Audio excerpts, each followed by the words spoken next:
Hello बच्चा party, कैसे हैं सभी लोग। आई होप कि सब बढ़िया होंगे और पढ़ाई लिखाई कर रहे होंगे। आई होप का मतलब आप लोग कर ही रहे होंगे, है ना। So welcome back to the channel. My name is Tapur Umar and हम लोग पढ़ रहे थे सॉल्यूशन चैप्टर। थोड़ा सा ब्रीफ में जाना था ना, सॉल्यूशन क्या होता है एक बार यहाँ पे भी बता देते हैं अगर आपने वो वीडियो नहीं देखी है तो बच्चों अगर हम बात करते हैं सॉल्यूशन की तो एक होमोजेनस मिक्सचर के बारे में हमें पढ़ना है। सॉल्यूशन हमारे में बाइनरी सॉल्यूशन है। बाइनरी का मतलब होता है टू और टू का मतलब है वो दो कंपोनेंट से मिलके बना होगा, ठीक है। बाइनरी सॉल्यूशन बेसिकली, ठीक है। अभी इस सॉल्यूशन में दो चीजें होती हैं, एक होता है आपका सॉल्यूट, एक होता है हमारा सॉल्वेंट, राइट। क्यों मैं ये चीज़ बता रही हूँ, वैसे तो मैं कह सकती थी आप पुराना वीडियो देख लो, लेकिन अगर इन केस आपको नहीं देखना है बिल्कुल यहाँ से स्टार्ट कर सकते हो। ऑल्सो मैं अभी ये बात इसलिए बता रही हूँ क्योंकि बच्चों आपको सॉल्यूट सॉल्वेंट जानना बहुत ज़रूरी है। ये सेम चीज़ मैंने आपको पिछले वीडियो में भी बता रखी है, ठीक है। तो भाई सॉल्यूट किसको मानते हैं आपको पता होना चाहिए कि जो चीज़ कम होती है उसको हम बोलते हैं सॉल्यूट और जो चीज़ ज़्यादा अमाउंट में होती है हमारी सॉल्वेंट। फॉर एग्जाम्पल मैं बोलूँ 20% sugar solution, 20% of sugar solution, तो इसका मतलब क्या होगा कि 20% जो है वो आपका शुगर है यहाँ पे, रेस्ट जो आपका 80% है वो क्या होगा, वाटर बोल लो, ठीक है, वाटर है। अभी इस 20 और 80 का मतलब है जो चीज कम वो हमारी सॉल्यूट, जो चीज कम है वो सॉल्यूट बन जाएगी और जो चीज ज्यादा है वो हमारी सॉल्वेंट बन जाएगी, ठीक है। ऑल्दो 90% केसेस में, 85% केसेस में वाटर ही एज अ सॉल्वेंट वर्क कर रहा होता है, बट नाम जो चीज़ है ना वो ये याद रखना है, ज़्यादा जो वो सॉल्वेंट, जो कम वो सॉल्यूट। ये नहीं याद रखना है कि सॉल्वेंट हमेशा वाटर होता है, this is not true all the time, ठीक है, ठीक है। आज हम लोग को जो बेसिकली पढ़ना है वो हमारे कंसंट्रेशन टर्म्स। ये कंसंट्रेशन टर्म्स बहुत इंपॉर्टेंट है इस चैप्टर में। 11th में ये सब आपने पढ़ रखा है, लेकिन किस तरीके से पढ़ रखा है वो बात है ना। तो फिर से एक बार पढ़ते हैं यहाँ पे। ये सारे टर्म्स को बहुत ध्यान से समझना, ठीक है। इसको मैंने दो पार्ट में डिवाइड किया है, एक है आपका वॉल्यूम रिलेटेड और एक है आपका मास रिलेटेड। क्यों ऐसा किया, क्योंकि ये भी बोर्ड में क्वेश्चन आ चुका है कि भाई बताओ ये जो फॉर एग्जांपल कुछ भी मोलारिटी है ये क्या है, टेम्परेचर में डिपेंड करती है या इंडिपेंडेंट होती है। तो जो चीज़ें वॉल्यूम रिलेटेड होती हैं, जो चीज़ें वॉल्यूम रिलेटेड जिसमें वॉल्यूम का जिक्र हो रहा होता है वो हमारी होती है टेम्परेचर डिपेंडेंट, ठीक है। जो चीज़ें वॉल्यूम रिलेटेड होती हैं वो हमारी टेम्परेचर डिपेंडेंट होती हैं। ऑन दी अदर हैंड जो मास रिलेटेड होती है वो हमारी टेम्परेचर इंडिपेंडेंट होती है, वो टेम्परेचर पे डिपेंड नहीं करती, ठीक है। तो जो चीज़ हमारी वॉल्यूम रिलेटेड होती है, जो वॉल्यूम जिसमें जिक्र होगा वो क्या होगा, हमारी टेम्परेचर पे डिपेंड करेगा, और जो मास पे रिलेटेड होता है वो क्या होता है, हमारा टेम्परेचर पे इंडिपेंडेंट होता है, ठीक है। तो अब देखते हैं क्या वॉल्यूम रिलेटेड है क्या मास रिलेटेड है। वॉल्यूम रिलेटेड में सबसे पहले दिया हुआ है हमें ग्राम पर लीटर। ग्राम पर लीटर समझ रहे हो आप, एक तो ग्राम नाम आ रहा है और दूसरा लीटर। तो ग्राम हमारा वेट का होता है या बोल लो मास का होता है यूनिट ग्राम, और लीटर किसकी होती है लीटर किसकी यूनिट होती है, वॉल्यूम की, वॉल्यूम की। तो इसको हम वेट बाय वॉल्यूम भी बोलते हैं, wait by volume. Gram per litre बोल लेंगे या आपको बोल देंगे फॉर एग्जांपल 20 ग्राम ये चीज़ है इतने लीटर सॉल्यूशन में, तो आपको पता होना चाहिए इसमें आपको क्या निकालना है, ग्राम पर लीटर। उसने या तो वो बोल देगा ग्राम पर लीटर निकालो या तो सिंपली बोलेगा वेट बाय वॉल्यूम निकालो, ठीक है। सेकंड बोल रहा है वॉल्यूम परसेंटेज। जहां वॉल्यूम परसेंटेज बोल रहा है, अब वॉल्यूम का मतलब सिर्फ लीटर की बात हो रही है, सिर्फ और सिर्फ लीटर की बात हो रही है, तो इसको हम वॉल्यूम बाय वॉल्यूम भी बोल सकते हैं, ठीक है, याद रहेगा ना। वॉल्यूम बाय वॉल्यूम कब बोलेंगे, जब सिर्फ वॉल्यूम की बात हो रही है, लीटर की बात हो रही है तो हम वॉल्यूम बाय वॉल्यूम बोल लेंगे। मास अगर बोलेंगे मास परसेंटेज तो इसको हम वेट बाय वेट बोल लेंगे। तो ये जानना जरूरी है क्योंकि कई बार क्वेश्चन इसी से रिलेटेड आ जाएगा कि वॉल्यूम बाय वेट निकालो, वेट बाय वॉल्यूम निकालो, तो इस तरीके से भी आपको याद रखना जरूरी है। नेक्स्ट आता है मोलारिटी देन नॉर्मेलिटी। ये मोलारिटी और नॉर्मेलिटी टेम्परेचर पे डिपेंड करते हैं, याद रखना ये बहुत इंपॉर्टेंट है। इनमें सबसे इंपॉर्टेंट यही दो होंगे भी, एक ये और एक यहाँ पे आपका मोलारिटी। ये सब कुछ ज़्यादा ही इंपॉर्टेंट होते हैं, इसको तो एकदम ध्यान से समझ लेना, ठीक है। तो अगर इन दिनों की बात करें तो मोलारिटी नॉर्मेलिटी टेम्परेचर पे डिपेंड करती है, बट मोलारिटी टेम्परेचर पे डिपेंड नहीं करती। क्यों नहीं करती, उसमें टेम्परेचर का कोई जिक्र नहीं हो रहा होता क्योंकि, ठीक है। तो ये वाली बात हो गई होगी। यहाँ पे अगर बात करें तो मास परसेंटेज यानी कि wait by wait, mole fraction, ये मोल फ्रैक्शन भी बहुत अच्छे समझना, जीटा से डिनोट करते हैं इसको, इसको भी अभी समझाएंगे हम। Molality and then parts per million, ppm जिसको आप बोलते हो, कई बार पार्ट्स पर बिलियन भी आ जाता है, पीपीबी। चलो ठीक है, तो अब हम इन सब के बारे में एक एक करके जानेंगे ये होते क्या है। पहला है हमारा concentration in gram per litre. Gram per litre relate कर लो, अभी हमने बोला ग्राम पर लीटर का मतलब है उसमें एक तो वेट की बात हो रही होगी और दूसरी वॉल्यूम की। तो weight by volume, mostly questions भी यहीं से आते हैं आपके, wait by volume, weight by wait. Volume by volume से बहुत कम चांसेस रहते हैं, आ सकते हैं लेकिन मैक्सिमम टाइम्स नहीं आते हैं, ठीक है। तो फिलहाल क्या बोला उसने, वेट बाय वॉल्यूम, याद रहेगा ना, तो ग्राम पर लीटर की बात हो रही है। अब इसमें जितनी भी स्लाइड्स हैं उनमें जो ये डेफिनेशन है ना, बस ये याद रखना है आपको सबसे ज़्यादा। It is equal to the number of gram of solute, कितने ग्राम ऑफ सॉल्यूट है present in 1 litre of solution. बस ये लाइन हर एक में जोड़ते जाना। अब ये लाइन का मतलब क्या है, रिलेट कर लेना क्या क्या गिवन है। यहाँ वेट और वॉल्यूम था तो वेट को वॉल्यूम से रिलेट कर दिया, क्या लिख दिया, it is equal to the number of gram, पहले वेट है तो वेट की unit it is equal to number of gram of solute present in volume, volume किस में लेते हैं हम, लीटर में, तो volume of 1 litre of solution, ठीक है। तो ये डेफिनेशन हर एक में याद रखना है। फॉर एग्जाम्पल अगर बोल दे कि NaCl 20% है wait by volume, weight by volume, तो इसका क्या मतलब है, इसका मतलब है 20 ग्राम NaCl is present in 1 litre of solution, या वाटर बोल लो, 20 ग्राम NaCl है वाटर, इतने वाटर में, मतलब कि इतना, ये फिर क्या हो गया, एज अ सॉल्यूट वर्क करेगा।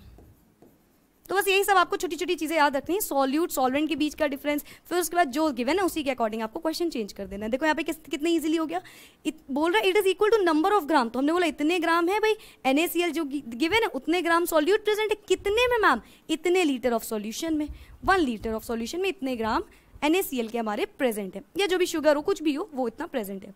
Now moving on with its formula, तो ये कहता है जो इसकी यूनिट उसी तरीके से फॉर्मूला एकदम इजीली, इसका फॉर्मूला क्या है, इसको डिनोट करेंगे कैपिटल S से और वही रख दो भाई W/V। याद रखना ये आपको ग्राम में लेना है, ये आपको लीटर्स में लेना है, सिंपली एकदम। मतलब ये wait by volume, volume by volume, weight by wait, इसके क्वेश्चन अगर आते हैं तो समझो हलवा दे दिया, बस खाना है, ठीक, इतने ईजी होते हैं ये। क्या है इसका formula, mass of solute in grams ले लेना, volume of solution in litre. Remember one thing, नीचे सॉल्वेंट नहीं दिया है, नीचे सॉल्वेंट नहीं दिया, ये बात याद रखते हुए क्वेश्चन को करना। फॉर एग्जांपल अभी हमने लिया था ना 20% ऑफ NaCl, तो इसमें हमने बोल दिया चलो 80% मान लो वाटर है, ठीक। तो अगर आप टोटल लोगे तो मास NaCl का 20 है, लेकिन नीचे 80 नहीं रख देना, नीचे 100, क्योंकि सॉल्यूशन का बोल रहा है, लीटर जो है इतने लीटर, तो ये 100 लीटर टोटल का लेना है, ठीक है। ये चीज़ याद रखना, क्योंकि कई बार इसमें सॉल्वेंट, क्योंकि अगर सॉल्यूशन गिवन है तो आप सॉल्यूट और सॉल्वेंट को अलग अलग कर लेते हो और फिर सॉल्वेंट का मास रख देते हो वहाँ पे, तो ये नहीं करना, ठीक है। अब हम क्वेश्चन करते हैं। इसमें बेसिकली मैंने सारे इजी क्वेश्चंस लिए हुए स्लाइड्स में सारी में, क्यों ऐसा किया है, ताकि आप समझो, पहले टॉपिक को समझो तो टफ क्वेश्चंस भी कर लेंगे, इसके बाद पहले समझो इसका एग्जैक्ट मीनिंग क्या है, फॉर्मूले को रखना कैसे है, किस वैल्यू को कैसे फॉर्मूले में पुट करना है, ये जानना जरूरी है इसमें, ठीक है। 6 ग्राम of solute is present in 500 ml of solution, यानी कि हमें W की वैल्यू दी है 6 ग्राम, ठीक, present in 500 ml of solution, यानी कि वॉल्यूम जो गिवन है वो 500 ml है, 500 ml है, और हमको बोलना है, वो बताना है concentration of solution in gram per litre, तो हमें पता है वेट बाय वॉल्यूम निकालना है, ठीक। पहले तो यहाँ तक आपको जानना जरूरी, यहाँ तक पहुँचेंगे कैसे, ठीक है। नाउ अब देखते ही समझ जाओ कि हमने अभी अभी बोला यहाँ पे लीटर्स के टर्म्स में लेना, लीटर में लेना ना, यूनिट लीटर, यहाँ पे ml में गिवन है, चेंज कर लो, यही इसका पूरा खेल होते हैं इस क्वेश्चंस के। आप गलती देखो, कैलकुलेशन में तो आप गलती करोगे नहीं, कैलकुलेटर भी हाथ में होगा, गलती कहाँ होती है, चेंज करना, यूनिट को भूल गए, सॉल्यूशन की जगह सॉल्वेंट का मास रख दिया या वॉल्यूम रख दिया, बस यही छोटी छोटी गलतियाँ इन क्वेश्चन में होती हैं, ठीक है। तो 500 ml, तो हमें पता है 1000 ml में 1 लीटर होता है, तो भाई 1 ml में 1/1000, और हमें निकालना है किसका, हमें निकालना है 500 का, तो ऊपर इंटू 500 हो जाएगा, 0.5, ये आ गया हमारा 0.5 लीटर्स। अब बस इसी को उठा के पुट कर दो, इसी को उठा के फॉर्मूले में रख देना है। S is equals to W, तो ऑलरेडी ग्राम्स में गिवन है, वेट हमें ऑलरेडी ग्राम्स में गिवन है, और हमने वो क्या निकाला 0.5, तो ये 12, S की वैल्यू आ जाएगी आपकी 12, और यूनिट क्या लग जाएगी, ऊपर ग्राम और नीचे litre, gram per litre. So this is the final answer. कोई पूछे क्या कंसेंट्रेशन है सॉल्यूशन का, तो सॉल्यूशन का कंसेंट्रेशन है 12 ग्राम पर लीटर। ठीक, टोटल, क्योंकि अच्छा एक चीज और याद रखो, अगर यहाँ पे गिवन होता आपको सॉल्वेंट, इफ इन केस यहाँ सॉल्यूशन की जगह मैं बोल दूं सॉल्वेंट लिखा है, तो आपको क्वेश्चन को फिर उस जगह पे बहुत ध्यान से देखना पड़ेगा। सॉल्वेंट तो सॉल्यूट को ऐड करके नीचे टोटल रखना, वैसे तो नहीं दिया होगा, क्यों, क्योंकि यहाँ पे आपको वेट बाय वॉल्यूम है, तो वॉल्यूम अगर गिवन होगा और सॉल्वेंट आपको ग्राम में, तो इन क्वेश्चंस में ये नहीं पॉसिबल है। जिन क्वेश्चन में wait by wait, volume by volume ये आएंगे, उसमें ये चीज आपकी इंपॉर्टेंट हो जाती है। फिलहाल the final answer will be 12 gram per litre, 12 gram per litre. ठीक है, try to solve all the question by your own, क्योंकि खुद से सॉल्व करो, फिर खुद से ही चेक करो कि बाद में तो मैं तो सॉल्व कर ही रही हूँ, पॉज करके खुद से सॉल्व करने की कोशिश करो एंड देन देखो आपका आंसर सही है या नहीं। ठीक है, तो आई गेस ये वाली बात क्लियर हो गई होगी। नेक्स्ट क्या बोल रहा है, वॉल्यूम परसेंटेज। अब समझ गए ना नाम से, वॉल्यूम परसेंटेज, मास का जिक्र ही नहीं है, मास की बात ही नहीं कर रहे हैं, तो वॉल्यूम बाय वॉल्यूम ही मतलब हुआ इसका, वॉल्यूम बाय वॉल्यूम। और परसेंटेज बोल रहा है तो 100 भी होगा भाई साथ में, परसेंटेज बोल रहा है तो साथ में इंटू 100 लगा होगा। सिंपल सा, इसके क्वेश्चंस बहुत रेयर आते हैं, इसके क्वेश्चन गिवन भी नहीं, आपकी बुक में भी इसका क्वेश्चन नहीं दिया हुआ था।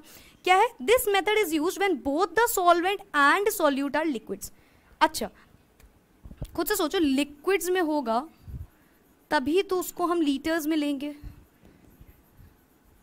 लिक्विड्स में होगा तभी तो उसको हम लीटर्स में लेंगे। क्या हम बोलते हैं ये शुगर है ये 1 लीटर है, नहीं ना, ग्राम में लेते हैं, किलोग्राम में लेते हैं, लेकिन जो भी लिक्विड्स होते हैं उनको हम लीटर्स में लेते हैं। तो इससे क्या मतलब हुआ कि जो भी चीज़ दोनों ही जब लिक्विड में गिवन होंगी तो हम उसको बोल देंगे क्या, कि वो चीज़ है हमारी वॉल्यूम बाय वॉल्यूम, क्योंकि दोनों ही लीटर में है, दोनों ही लिक्विड से बनी होंगी। तो वही लाइन वहाँ पे लिखी हुई है कि जिस टाइम पे आपका सॉल्वेंट यानी कि जो ज़्यादा अमाउंट में है एंड सॉल्यूट जो कम अमाउंट में, दोनों ही क्या है, लिक्विड है। सॉल्यूट प्लस सॉल्वेंट दोनों ही क्या है, हमारी लिक्विड के फॉर्म में है। It is equal to the volume of the component present in 100 parts of the solution by volume. 100 parts यानी कि ये, और टोटल उसका जो सॉल्यूशन है, volume of a component upon volume of the solution. तो वेट बाय वॉल्यूम आप समझ गए, तो वॉल्यूम बाय वॉल्यूम में दिक्कत ही नहीं आएगी। ठीक है, इसमें आपको सिंपली क्या करना है, वेट बाय वॉल्यूम में यहाँ पे वॉल्यूम रख देना और इंटू 100 लगा देना टोटल, तो ये आपका वॉल्यूम बाय वॉल्यूम हो जाएगा। ठीक है, ओके, तो आई गेस ये बात तुम लोग को समझ में आ गई होगी, इसमें भी ज़्यादा कुछ था नहीं। तो ये था हमारा वॉल्यूम बाय वॉल्यूम। याद रखना परसेंटेज बच्चों गिवन है, पहले वाले में परसेंटेज नहीं बोल रहा था तो हम 100 से मल्टीप्लाई नहीं कर रहे थे, लेकिन इसमें परसेंटेज गिवन तो हम 100 से मल्टीप्लाई करेंगे। नाउ मास परसेंटेज, अब भाई मास आ गया मैम, बस अब इतनी देर में हम ये बात समझ गए हैं कि अगर सिर्फ मास की वो बात कर रहा है तो वहाँ पे सिर्फ और सिर्फ वेट गिवन होगा एंड हम उसको वेट से डिवाइड कर देंगे। ना उसने परसेंटेज भी बोल दिया तो हम बोलेंगे wait by weight into 100। Clear है ना ये बात, वेट बाय वेट इंटू 100, क्योंकि सिर्फ उसने मास परसेंटेज बोला है। सिर्फ वॉल्यूम परसेंटेज बोलता है तो वॉल्यूम बाय वॉल्यूम, सिर्फ मास परसेंटेज बोलता है तो वेट बाय वेट या मास बाय मास कह लो। ठीक है, क्या बोल रहा है ये लाइन याद रखना भाई, जो पहली लाइन लिखी है उसको आपको बहुत अच्छे से याद रखना है। It is equal to the mass of a solute in grams, mass of a solute in gram present in 100 gram of a solution, mass of a solute in gram present in 100 gram of solution. बस इसी फॉर्मूले से निकला ये, जितना मास आपका solute का है और जितना आपका सॉल्वेंट का है। ठीक, और सॉल्वेंट का किसमें लेना है, 100 ग्राम ऑफ सॉल्यूशन, 100 ग्राम में जितना ये गिवन है। सिंपल है, इजी है ना। चलो भाई इसके क्वेश्चन को, इसके फॉर्मूला क्या लिखा हुआ है, mass percentage is equals to mass of the solute upon mass of solution into 100। Simple. 10 gram sucrose, ये सुक्रोज क्या होता है आपका, ये होता है आपका C12H22O11। 10 gram sucrose is dissolve in 100 gram water. दो चीज गिवन है, 100 ग्राम वाटर में 10 ग्राम सुक्रोज है। Calculate the mass percentage of the solution. आप खुद से ट्राई करो, मैं इसमें ऑप्शन आपको देती हूँ। पहला ऑप्शन आपका होगा 80, सेकेंड ऑप्शन आपका होगा, जस्ट अ सेकेंड, 10/100। ठीक है, ठीक है, खुद से ट्राई करो उसको ऑप्शन इसलिए नहीं क्योंकि डिवाइड करके मुझे करना पड़ेगा, आप ट्राई करो इसका सॉल्यूशन। अगर आपका गलत आ रहा है तो ध्यान देना, अच्छे से समझना कि क्या गलती करी है, क्योंकि मुझे पता है इसमें कुछ चीज़ें एक अलग है, तो आपको देखना है वो चीज़ आप कर पा रहे हो। छोटी सी चीज़ अभी बताते जा रहे हैं, 2-3 बार बोल दिया है, एक बार पॉज करके खुद से ट्राई करो आप ये क्वेश्चन सॉल्व कर पा रहे हो या नहीं। ठीक है, आई गेस कर लिया होगा। हम ट्राई करते हैं अब। 10 ग्राम सुक्रोज गिवन है, यानी कि ये तो हमको पहले तो फॉर्मूला पता है, मास परसेंटेज का जो फॉर्मूला होता है वो होता है हमारा मास ऑफ सॉल्यूट। तो ये कितना है 10 ग्राम। इन ग्राम्स में, ये ग्राम्स में ही रखना है, क्यों? क्योंकि बोला ना मास of a solute in gram divided by इतना सॉल्यूशन, ये वाटर गिवन है। अब याद रखो यही चीज यहां पे समझना है, ये जो 10 ग्राम है ये तो आपका सॉल्यूट हो गया, लेकिन उसने सेकंड में सॉल्यूशन बोला ही नहीं है। उसने क्या बोला कि आपका 100 ग्राम क्या है, सॉल्वेंट है, क्योंकि उसने वाटर का नाम ले लिया ना कि सॉल्यूशन। तो अगर आपने नीचे 100 रख दिया तो आपका गलत हो गया क्वेश्चन, सिंपली एकदम। यहां पे आपका आएगा 10, उतना 10 था इतना 100, सॉल्यूट प्लस सॉल्वेंट क्या होता है, सॉल्यूशन। एक सॉल्यूशन में सॉल्यूट और सॉल्वेंट होगा, यही सबसे पहली स्लाइड में बताई मैंने आपको बात। तो यहाँ पे 110 होगा नीचे टोटल का, ठीक, और इंटू 100। तो आपका फाइनल आंसर आएगा, ये 0 ने 0 को मारा, 100 डिवाइडेड बाय 11, और ये आपका होगा 11 9 99.09, 9.09 समथिंग, 9.09%। ठीक, ये बात क्लियर है, समझ में आई नहीं बात क्या हुआ? यहाँ पे बस आप ये गलती कर सकते थे कि यहाँ पे 100, जिसने नहीं की है गलती वेल एंड गुड, अच्छी बात है। जिसने करी है वो समझ लो कि ये चीज़ याद रखना है, नीचे सॉल्यूशन आपको याद क्या रखनी है, पहली लाइन कितने ग्राम है, कितने ग्राम, 100 ग्राम ऑफ सॉल्यूशन में कितने ग्राम है, तो बस इसी से रिलेटेड ये हो जाएगा question. Next, molarity, now something important ना, मोलैरिटी, मोलैलिटी, नॉर्मैलिटी को बहुत ध्यान से समझना, ऑल्सो मोल फ्रैक्शन भी बहुत ध्यान समझना, ये चारों चीज़ें बहुत इंपॉर्टेंट होती हैं ना। मोलैरिटी क्या होता है, अगेन लाइन्स पढ़ते हैं, it is equal to the number of gram moles, number of gram moles of a solute, पहली line, number of gram moles जो सॉल्यूट में गिवन होंगे in 1 litre of solution, 1 litre solution में जितने भी ग्राम मोल होंगे 1 लीटर सॉल्यूशन में, बस यही बन गया फॉर्मूला तुरंत।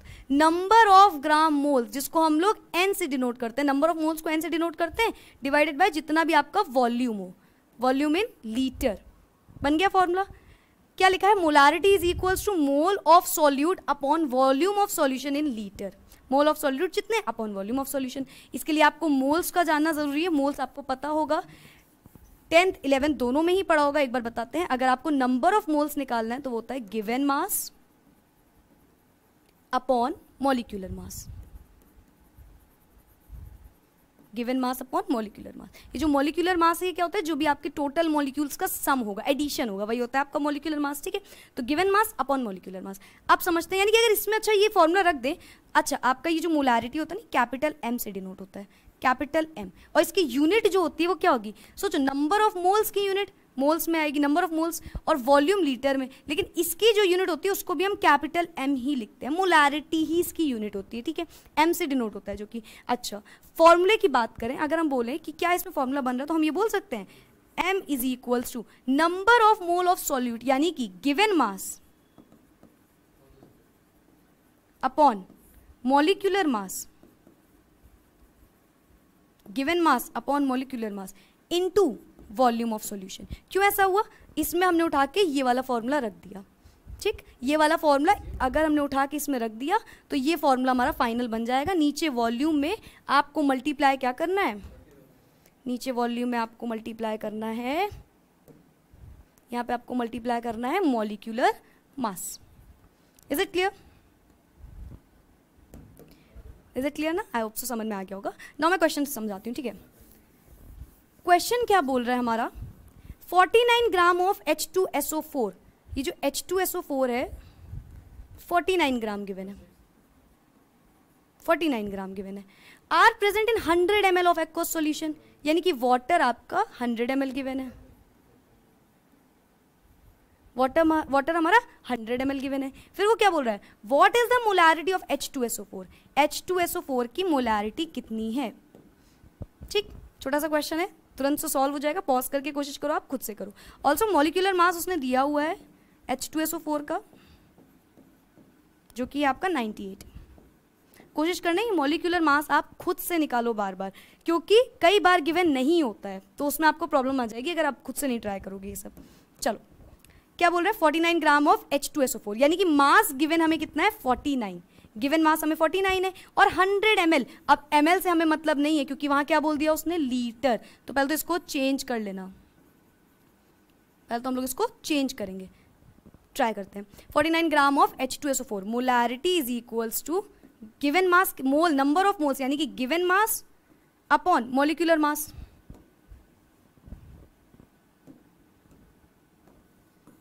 गिवन मास है आपका 49 अपॉन मॉलिक्यूलर मास है 98, whole divided by volume in litre, हमें गिवन है 100 ml। So you should know कि जो 1000 ml होता है वो 1 लीटर होता है, तो 1 ml कितना होगा 1/1000, लेकिन उसने कितना बोला है 100, तो यहाँ पे मल्टीप्लाइड बाय 100 कर देना, तो 0 0 गया, बचा आपका 0.1, ठीक, नीचे आ जाएगा आपका 0.1।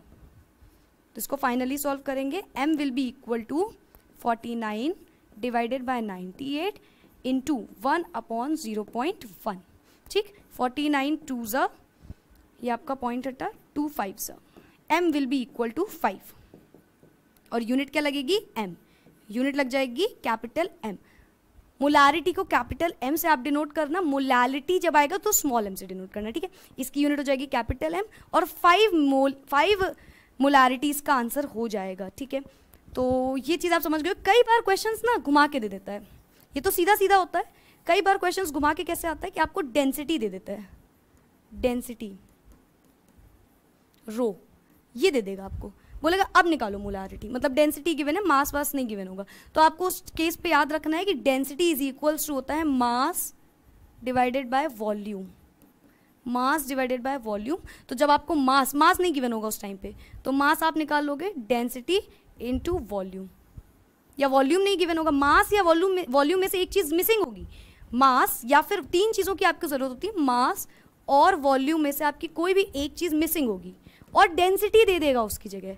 तो क्या याद रखना, मास की जगह पे अगर डेंसिटी या वॉल्यूम की जगह पे डेंसिटी, तो ये फॉर्मूला याद रखना कि density is equals to mass by volume. अगर ये फॉर्मूला याद है तो जो भी वैल्यू मिसिंग होगी उसमें डेंसिटी का फॉर्मूला रख के आप इजीली निकाल लोगे, सिंपल था ना।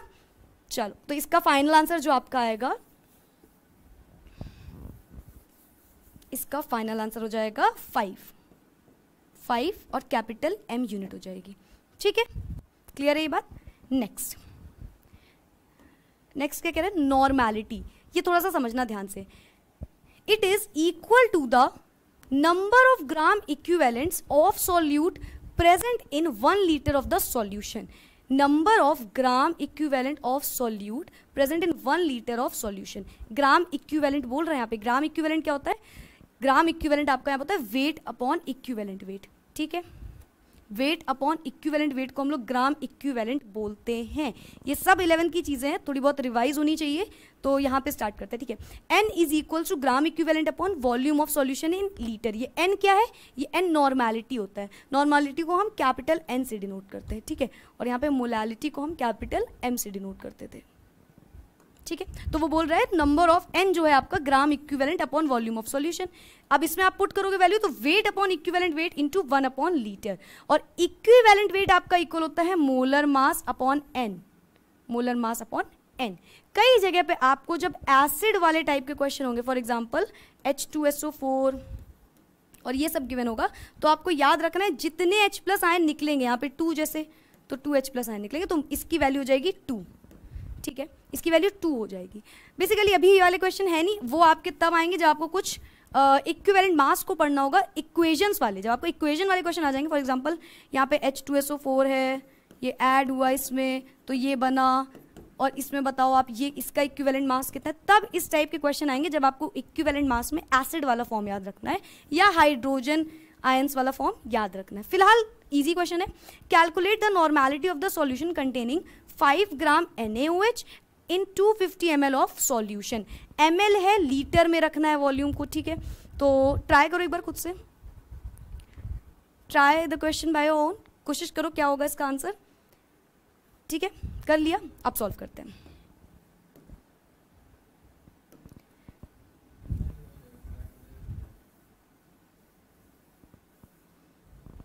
क्या बोल रहा है, कैलकुलेट द नॉर्मेलिटी, एन हमको निकालना है, of the solution containing 5 gram NaOH, NaOH 5 gram given है। पहले तो भाई इसका आपको मास निकालना है, नंबर ऑफ मोल्स निकालने के लिए आपको इसका मास जानना जरूरी है। मास कैसे निकलेगा, Na का होता है 23, ये 23 और 16 32 जो मैं रख रही हूँ ये आपको पता है ना कैसे आएगा यार, ये पता होना चाहिए, ठीक है। इसके लिए ये आपको कैसे आएगा, इंटू 2 कर देते हो, एटॉमिक नंबर इंटू 2।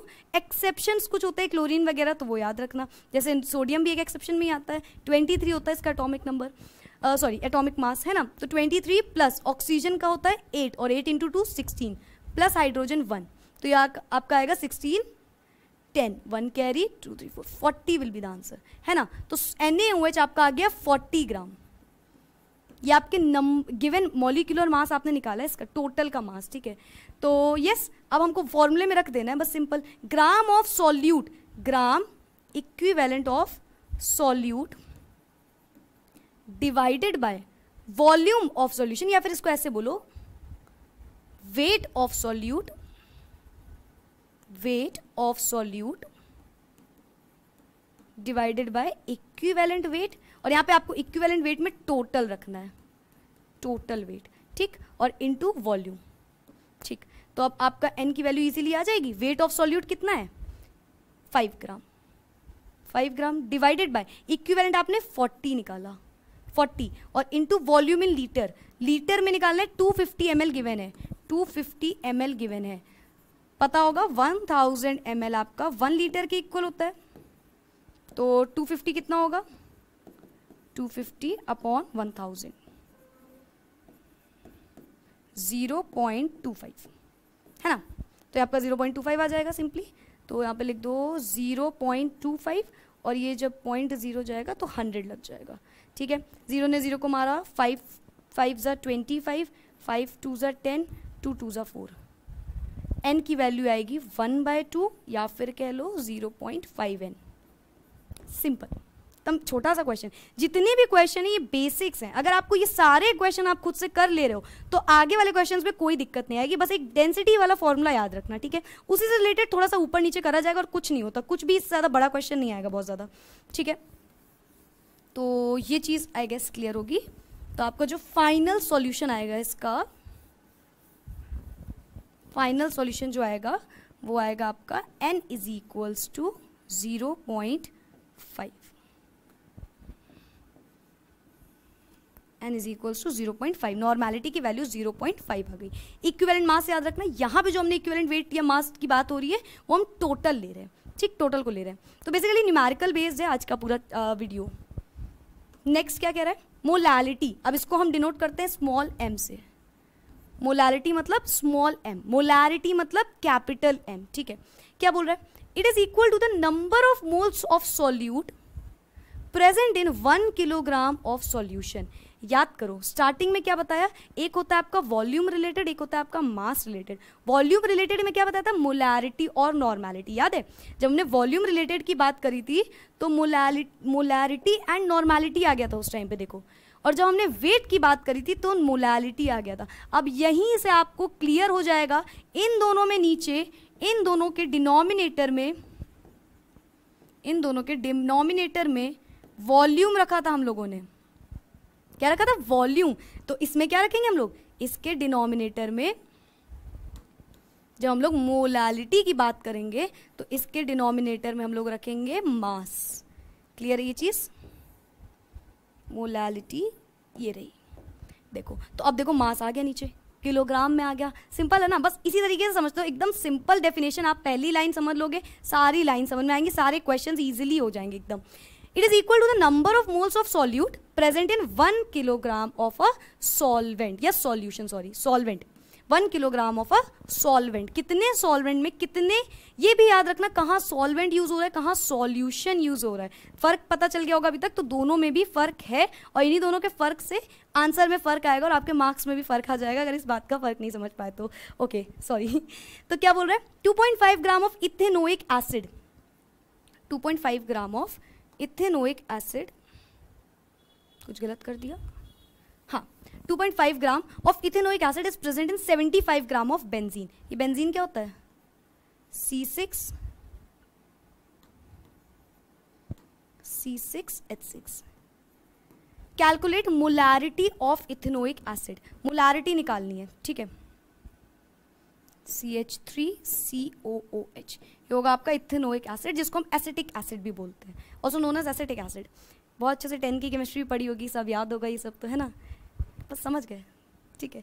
तो ये CH3COOH होता है। Now 2.5 gram of ethanoic acid क्या होगा, ये 75 ग्राम ऑफ बेंजीन। एक जगह 2.5 गिवन है, एक जगह 75 है, देखते ही समझ जाओ ये आपका सॉल्वेंट होगा और ये हमारा सॉल्यूट होगा। समझ गए थे ना एकदम देखते ही, बस यही करना है एकदम। तो क्या बोल रहा है, 2.5 gram of ethanoic acid present है 75 ग्राम ऑफ बेंजीन में। अब देखो क्या समझना है, नीचे क्या बोल रहा है, किलोग्राम में लेना है ना। उसने क्या बोला, moles of solute present in 1 kilogram, तो ग्राम में मत रख देना क्योंकि बाकियों में आपने ग्राम में रखा है, तो ग्राम मत याद रखना, यहाँ पे किलोग्राम बोलेगा, ठीक है। तो इतना ग्राम इथेनोइक एसिड प्रेजेंट है इतने बेंजीन में, कैलकुलेट करना है मोलैरिटी। ये यहाँ पे गलत लिखा है, मोलैरिटी लिखा है, मोलैरिटी होगा, ये आपका मोलैरिटी हो जाएगा।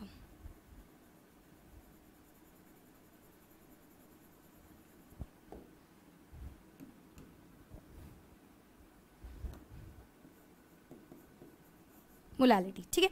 2.5 ग्राम है आपका। अब इसको सॉल्व करते हैं जल्दी से। इतना gram ethanoic, number of moles of solute, number of moles of solute कैसे निकलेगा, CH3COOH। हमें पता है number of moles of solute, mass given upon molecular mass, mass given upon molecular mass. Mass given बोल रहा है आपको 2.5 ग्राम, तो 2.5 अपॉन मॉलिक्यूलर मास CH3COOH, C का होगा 12, कहाँ लिखें, यहीं पे लिख दें, C का होगा 12, H का होगा 3, अगेन C का 12, O का 16 और 2 O लगे हैं देखो, तो 32 लिख देते हैं डायरेक्ट, 32, और H का होगा 1। इसको टोटल कर लो, 3 प्लस यहाँ पे 3 5 6 7 8 9 10, 1 कैरी, 3 4 5 6 60, टोटल आएगा 60। फिर से कर ले एक बार, CH3COOH 12 plus 3 plus 12 plus 16 plus 16 plus H का है 1, तो 3 4 5 6 7 और 12, यहाँ पे 16 16 32 हो सकता है, तो अब चलो यही लिख देते हैं, 6 7 12 13 14 15 16 17 18 19 20, 2 carry, 2 3 4 5 6 60, 60 will be the answer, ठीक है। तो ये आपका 60 है, given mass upon molecular mass, ये रख दिया हमने। सेकंड क्या बोल रहा है वो, इसको किलोग्राम में चेंज करो। हमारे पास था 75 ग्राम, 1 किलोग्राम में 1000 ग्राम होते हैं बोल लो, या 1 ग्राम में 1/1000 किलोग्राम होते हैं ये बोल लो, और हमको चाहिए कितने का, 75, तो ऊपर 75 रख दो, तो ये हो जाएगा आपका 0.075। तो यानी कि यहाँ पे क्या रखोगे आप, m is equals to given mass upon molecular mass, ये आ गया आपका 2.5 डिवाइडेड बाय 60, और होल डिवाइडेड बाय वहाँ क्या आया था 0.075। या इसको डायरेक्ट ही रख लो, अगर ऐसे नहीं रखना है तो डायरेक्ट आपका होगा 75/1000,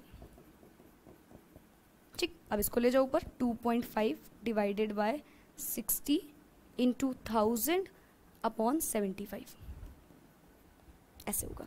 पॉइंट हटा, यहाँ 0 कटा, 0 0 गए आपके, 5 5 ज़ा 25, 5 1 ज़ा 5, 5 5 ज़ा 25, 5 3 ज़ा 15, और 2 5 ज़ा 10, 2 3 ज़ा 6, ये आएगा 5/9, 5/9। The final answer will be 5/9।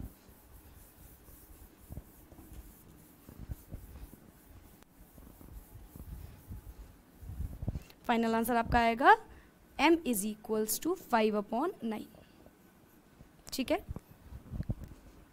Is it clear, m is equals to 5/9 is the answer. इसको आप फ्रैक्शन में सॉल्व करके लिख सकते हो, वेल एंड गुड, फ्रैक्शन में ही लिखना है आपको सारे आंसर्स।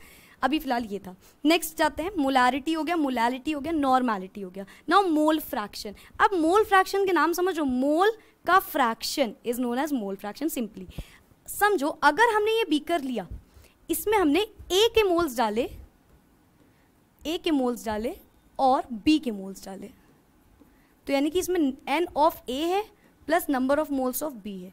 तो यही होता है मोल फ्रैक्शन। अब अगर हम आपसे बोले ए का मोल्स निकालो, एन ऑफ ए निकालो, यहाँ पे इसका सिंबल होगा जीटा, इसको बोलते हैं जीटा।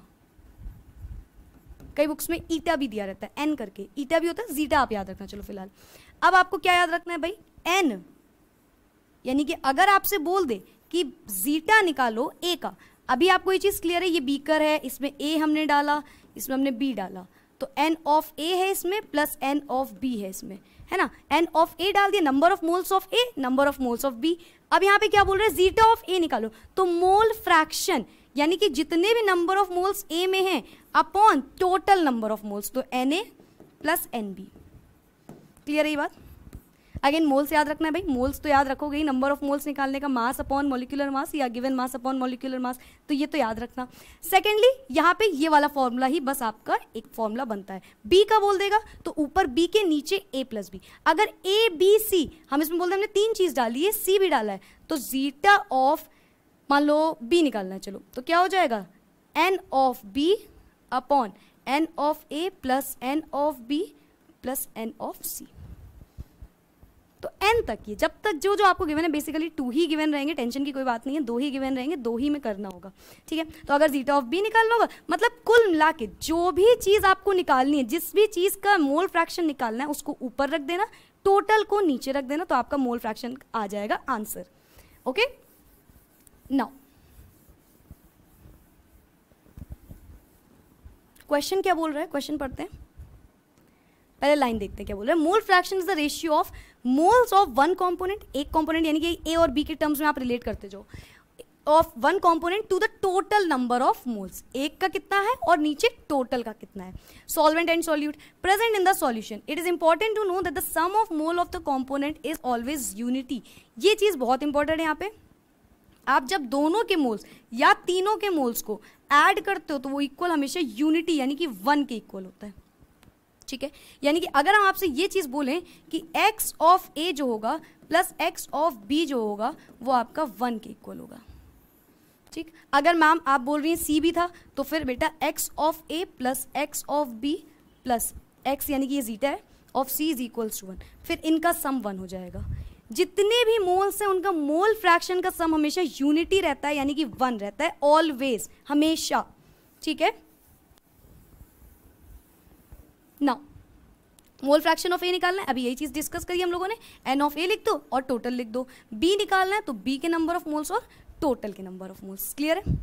नाउ क्या बोल रहा है, in a solution mole fraction of each component is always less than 1। Obvious सी बात है भाई, जब टोटल सम 1 निकल रहा है तो एक का तो हमेशा लेस देन 1 ही होगा।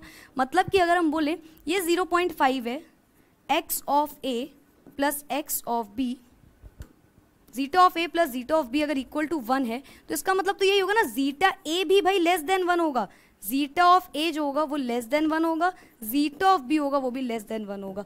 अगर वो 1 से ज्यादा हो गया तो वो सम ही उसका इक्वल नहीं आएगा, और हमने पहले ही बोल रखा है कि जो भी सम होगा वो हमेशा इक्वल क्या होगा, 1 के इक्वल होगा। याद रखना ये बात, इन दोनों लाइंस का मतलब एकदम सेम है। अगर आप एक लाइन को जानोगे तो दूसरे को जानने की जरूरत नहीं है। अगर आपने ये वाली लाइन जानी, ये वाली ऑलवेज यूनिटी, तो इस वाली लाइन का कोई मतलब नहीं बनता कि अगर आपका टोटल सम 1 है तो हर एक कंपोनेंट का जो वैल्यू होगी वो लेस देन 1 ही होगी हमेशा, मोल फ्रैक्शन, ठीक है। क्लियर है। Now moving on to the question, calculate the mole fraction of ethylene glycol which is C2H6O2 in an aqueous solution. Aqueous solution का मतलब यहाँ पे क्या होगा, अब एक्वस सॉल्यूशन बोल दिया, हम लेके चलेंगे वाटर है। 20% of ethylene glycol by mass. पहले इस लाइन का मतलब समझो, क्वेश्चन को करने से पहले मतलब समझो क्या बोल रहा है। 20% उसने बोल दिया है हमारे पास इथाइलिन ग्लाइकोल है यानी कि C2H6O2 है, और उसने बोला ये एक्वस सॉल्यूशन में, किसमें, एक्वस सॉल्यूशन, होमोजेनियस मिक्सचर वगैरह, तो यानी कि इसमें आपका वाटर होगा ना। वाटर होगा कितना, बट ऑब्वियस 80%। अगर ये 20% है और वाटर भी है साथ में तो ये कितना होगा, रेस्ट 80%। यही चीज़ मैं समझा रही थी स्टार्टिंग में आपको, ठीक है। तो ये बात याद रखना। अभी वाटर का देखो कहीं जिक्र नहीं किया क्वेश्चन, कहीं बोला नहीं गया कि वाटर है, तो अब इसी में आप कंफ्यूज हो गए कि यार एक ही चीज़ तो गिवन है, बाकी तो कुछ गिवन ही नहीं है, तो कैसे निकाले।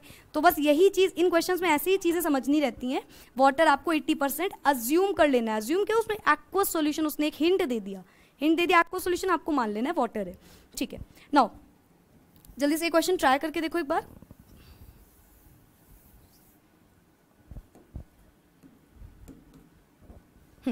तो मोल फ्रैक्शन निकालना है और C2H6O2, ये आपको गिवन है कितना, 20%।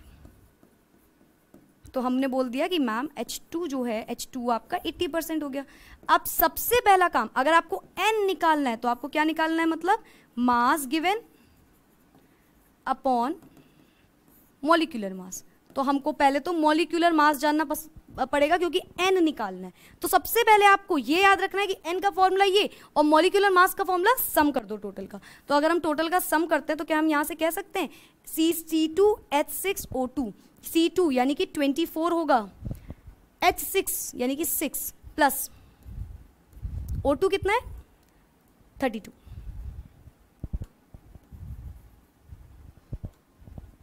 6 और 32, तो यह आपका 12 और 6 62। Molecular mass of ethylene glycol is 62। अब देखो गिवन नहीं था इसीलिए बोल रहे हैं, ये आप खुद से निकालना सीखो, कोशिश करो अवॉइड करो, गिवन भी है खुद से देखो आपका करेक्ट आ रहा है या नहीं, ठीक है, क्योंकि ये कई बार गिवन नहीं होगा। आप 12th में आ गए, लेवल बढ़ गया भाई, तो आपको ये खुद से करना होगा। वाटर की बात करें तो 18 होता है, चेक कर लो भाई, 2 और प्लस इसका होता है 16 ऑक्सीजन का, तो 18, तो ये फाइनल आएगा 18। ये क्या हमने निकाला, ये हमने निकाला मॉलिक्यूलर मास। मॉलिक्यूलर मास निकालना समझ में आ गया होगा, ईजी है ये तो। अब बात करते हैं कि आगे वो क्या बोल रहा है। इतना आपने जान लिया, अब आप समझो सिंपल है भाई, n ऑफ a निकाल लो पहले तो। इसको हमने बोल दिया a, इसको हमने बोल दिया b, ठीक। तो n ऑफ a यानी कि number of moles of a। अभी number of moles given mass upon molecular mass. Given मास आपको 20 ग्राम था, अपॉन ये परसेंट है ना, इसको हम बोल के चलेंगे ग्राम, अपॉन मॉलिक्यूलर मास 62। अच्छा, इसको ग्राम क्यों माना होगा, कोई सोच सकता है इसको ग्राम क्यों माना होगा? क्योंकि क्वेश्चन ही यही कहता है, लाइन ही यही बोलती है 20% इथाइलिन यानी कि 20 ग्राम 100 ग्राम ऑफ सॉल्यूशन में है, 20 ग्राम 100 ग्राम सॉल्यूशन में, यही तो मतलब हुआ। अगर हमने बोला 20 ग्राम या बोल दिया 20%, अभी NaCl को डिस्कस किया था, तो अगर 20% इथाइलिन ग्लाइकोल है तो हम ये बोल देंगे 20 ग्राम उसमें इथाइलिन ग्लाइकोल है एंड 80 ग्राम उसमें वाटर है, 80, ठीक ना। तो 20/62, तो ये आपका समथिंग आएगा 10/31, 10/31, ठीक है। ये आ गया आपका n of a। n of b निकालो यहाँ से, n of b given mass upon molecular mass. Given मास 80 है, मॉलिक्यूलर मास 18 है, 80 अपॉन 18, तो 40/9। एक आएगा आपका 40/9, एक आएगा आपका 10/31, ठीक है, 40/9 एंड 10/31। नो 10/31, तो आप इसको बोलोगे 31 डिवाइडेड बाय 10, ये समथिंग 0.0 लगेगा, 31 9 नो सॉरी 31 3 0.324 समथिंग आएगा, 0.324, 0.324। ये किसका है, number of moles of A. Simple calculation है, अगर आपको मीनिंग समझना है, कैलकुलेशन पे आपको फोकस नहीं करना है, कैलकुलेशन आप खुद से समझो क्या होगा, 0.322 समथिंग या 0.324 समथिंग आएगा, ठीक है। नेक्स्ट क्या बोल रहा है, 80%, तो वो था हमारा n of b, n of b given mass upon molecular mass, simple सा फॉर्मूला है। तो ये आएगा आपका समथिंग 4.444। ये कैसे आया, वही 80 डिवाइडेड बाई 18, कैलकुलेट करना, 4.44 समथिंग आएगा। नाउ अब याद क्या रखना है भाई, नीचे n ऊपर तो हो जाएगा कि जो आपको निकालना है, ऊपर तो वो आपसे बोल रहा है कि इथाइलिन ग्लाइकोल का निकालो मास, तो ऊपर तो n ऑफ a रख देंगे, डिवाइडेड बाय याद रखना n of a plus n of b। जल्दबाजी में ये मत गलत करना कि n of a plus b नहीं होता, नीचे सम होता है total. Now n of a हमने 0.324 निकाला, divided by n of a plus n of b, तो 0.324 कैलकुलेटेड आउट, ये शायद 22 होगा या 23 समथिंग, मैंने एक अंदाजे से लिखा है 4.444, 4.776, तो आपका आंसर समथिंग 4.776 आ रहा होगा, 4.776।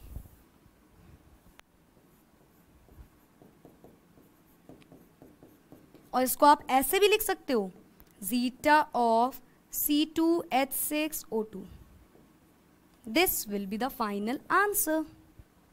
क्लियर है? समझ में आ रहा होगा ना यार। देखो अभी मेरे एफर्ट्स तो बहुत मैं कर रही हूँ, आई गेस आप लोग को आ भी रहा होगा। मैंने अपने एकदम मेहनत से ऐसे चीज़ें लिखी हैं पीपीटी में ताकि वो चीज़ें आपको समझ में आए। मैंने बहुत ज़्यादा कुछ भी एक्सीड करके, लंबा चौड़ा करके, बड़े बड़ी लाइन चौड़ी चौड़ी से लिख के कि रट लो तुम लोग, नहीं, कोई ज़रूरत नहीं। बस आप कॉन्सेप्ट को समझो। कॉन्सेप्ट को जब आप समझ लोगे, याद तो यार हो ही जाएगा। फिर जब कॉन्सेप्ट को समझते हो, अंग्रेज हो यार तुम लोग, एकदम एकदम इंग्लिश मैन, इंग्लिश पीपल, अपनी लैंग्वेज में तो बनाओगे। कॉन्सेप्ट समझो बेसिकली। लर्निंग पोर्शन आप बाद में कर सकते हो, कॉन्सेप्ट जानना is the most important thing, specially in class 12।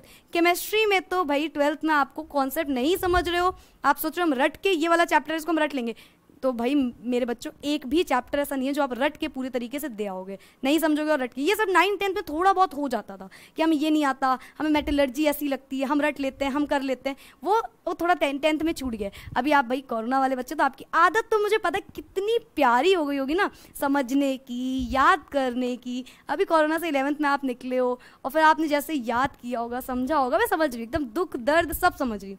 10th भी आपने कितने प्यार से दिया होगा, तो कितना आप लोग मजबूत एकदम बेस लेके चल रहे हो। एग्जैक्टली कुछ बच्चे ऐसे भी होते हैं जो कह रहे होंगे अरे मैम क्या बात कर रही है, मैंने पढ़ा है, वेरी वेरी गुड। लेकिन जिसने नहीं किया, क्योंकि यार जो बच्चे ऐसे हैं, भाई मैं होती, मैं भी शायद यही कर रही थी, मस्ती होती है फिर तो फिर क्या ही होता है। तो फिलहाल बातें हो जाती ना एकदम बीच बीच में। तो ये आपका आएगा फाइनल आंसर। बच्चों अगर आपको यहाँ पे इथाइलिन ग्लाइकोल बोला गया, वाटर बोला जाएगा, तो क्या आपको दिक्कत होगी? सोचो दिक्कत होगी? नहीं होगी। लेकिन अब आप वाटर में ये फॉर्मूला लगाने की जरूरत नहीं है, बिल्कुल नहीं, बिल्कुल भी नहीं। अगर आपने एक का निकाल लिया तो आपको दूसरे के निकालने के लिए वो फॉर्मूला लगाने की कोई जरूरत नहीं है। अगेन आपको एकदम प्रसाद 1 में से माइनस कर दो जो भी आपका सॉल्यूशन आया हो। This is very very very important. Why this is important? अब आप फॉर्मूला लगाने बैठोगे दोबारा से, उसको लगाओगे तो क्या फायदा है यार, जब सिंपल आपको बता दिया गया टोटल 1 के इक्वल है, 1 में से माइनस कर दो उसको। दोबारा जरूरत नहीं है इतना सारा तामझाम एकदम दोबारा करके बैठोगे, वैसे ही इतने अच्छे से पेपर कर रहे होगे एकदम जल्दी जल्दी में, और इसमें बैठना पड़ेगा तो जरूरत नहीं है। 1 में से आप सब्ट्रैक्ट कर देना। अगर इसमें हम बात करें तो 1 माइनस 4.776, तो जो भी आपका आएगा वो आपका फाइनल आंसर हो जाएगा। अब ना ही नंबर ऑफ मोल्स रखने की जरूरत है, ना ही सेकंड वाले की, क्योंकि H2O मैंने आपको दोनों का इसीलिए करके दिखाया। देखो निकालना तो पड़ेगा पहले वाले के लिए भी, क्योंकि आपको Na + Nb नीचे करना ही है, तो उसके लिए तो निकालना ही। फिलहाल लास्ट में आप ये वाला फॉर्मूला लगा दोगे कि 1 में से अगर आपको N ऑफ B निकालना है और N ऑफ A पता है, तो आप 1 माइनस जीटा होगा यहाँ पे, जीटा ऑफ बी निकालना और जीटा ऑफ ए आप निकाल चुके हो, तो आप ये रख दोगे फाइनल। तो ये जो इतनी सारी लाइंस यहाँ पे कही गई थी ना, इनका मतलब यही था कि आप ये समझो कि 1 में से सब्ट्रैक्ट कर दो जो भी आपका आंसर आया हो। सो यस, आई गेस ये भी क्लियर होगा। लास्ट क्या कहती है स्लाइड? Parts per million. ये क्वेश्चन थोड़े कम आते हैं इस टाइप के। फिलहाल पार्ट्स पर मिलियन, मिलियन मतलब क्या होता है? 10⁶ class. Parts per million equal to the grams of the solute present in 10⁶ cc। cc मतलब क्यूबिक सेंटीमीटर, ये आपका क्यूबिक सेंटीमीटर है। क्यूबिक सेंटीमीटर में आपको वॉल्यूम गिवन रहेगा, ठीक है। बोल क्या रहा है? पार्ट मास ऑफ सॉल्यूट जितना होगा अपॉन वॉल्यूम ऑफ सॉल्यूशन। अभी तक सॉल्यूट और सॉल्वेंट आप समझ गए होगे कैसे निकलता है, ठीक है। क्वेश्चन पे आते हैं direct. 8 gram of solute are dissolved in 10 litre of solution, ठीक है। 8 ग्राम हमें मास गिवन है और 10 लीटर हमें सॉल्यूशन गिवन है। लीटर में ही रखना था तो कोई दिक्कत नहीं है, एकदम इजी सा क्वेश्चन है। Calculate the concentration in ppm। Simple है, इसमें तो कुछ भी नहीं करना है, ये इजीएस्ट क्वेश्चन है अभी तक का। 8 ग्राम गिवन है अपॉन 10 लीटर तो 10, और 8 ग्राम को मिलीग्राम में कन्वर्ट करोगे आप, इनटू 1000 लगाओगे यहाँ पे। बस यूनिट्स याद रखना, आंसर विल बी 800 और यूनिट क्या होगी? ग्राम पर लीटर। तो ppm का वैल्यू आ जाएगी 800 ग्राम पर लीटर। ये सबसे इजीएस्ट क्वेश्चन था अभी तक का। फिलहाल आपको जो मेन कॉन्सेंट्रेट करना है वो इस वाली स्लाइड में कॉन्सेंट्रेट करना कि क्या वॉल्यूम रिलेटेड होता है, क्या मास रिलेटेड होता है, तब आपको पता चलेगा टेम्परेचर के बारे में। क्या टेम्परेचर पे डिपेंड करेगा और टेम्परेचर पे इंडिपेंडेंट रहेगा। Second thing molarity, molality, normality, and mole.